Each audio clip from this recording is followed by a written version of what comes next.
Mais ça sera un beau bonjour, OK? La vie de Maël Simard et de sa famille a bien failli basculer le 2 mai dernier.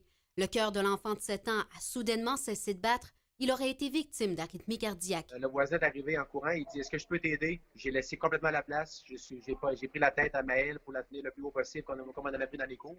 Lui, il a commencé les fonctions. Selon moi, ils ont duré environ 3 minutes avant que les ambulances arrivent. Quand on est arrivé, le petit gars était mort, là. Erika Bonneau est l'une des paramédics à être intervenue. On a mis sur la poitrine du petit garçon, mais c'est les pattes pédiatriques. Quand on a installé les pads de défibrillation, le moniteur nous disait que son cœur est en fibrillation, en fait. Ce qui a gardé la fibrillation, c'était le massage précoce des voisins qui ont carrément eux-mêmes sauvé la vie. Maël a été rapidement plongé dans un coma pendant 70 heures pour diminuer les risques de dommages à son cerveau.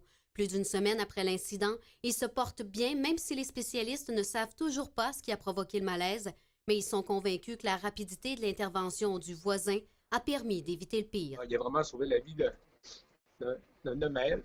C'est grâce à lui aussi. Éric Simard a accepté de témoigner dans l'espoir d'inciter les gens à s'inscrire à une formation de RCR. On demande seulement à chaque personne 1 heure de votre temps pour sauver la vie de tous ceux que vous aimez. Ma conjointe était instructeur RCR, puis c'est dur d'incruster ça dans la tête des gens. Tu sais, c'est quand même des cours qui sont... Oui, c'est dispendieux peut-être pour certains, mais c'est tellement important.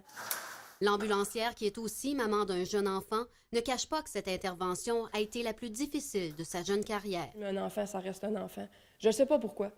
C'est un être humain aussi, un enfant, mais c'est tellement petit, c'est tellement beau, c'est tellement innocent que ça devrait à rien. T'sais, il ne devrait rien leur arriver. Ici, dans le quartier où l'incident est survenu, le voisinage est encore sous le choc, mais surtout, il réalise l'importance de savoir comment intervenir dans de telles situations. Ça aurait pu être beaucoup plus tragique si personne ne serait intervenu, là. Maël Simard doit subir une intervention chirurgicale jeudi et si tout se passe bien, il devrait recevoir son congé de l'hôpital la semaine prochaine. Kate Tremblay, TVA Nouvelles, Dolbeau-Mistassini.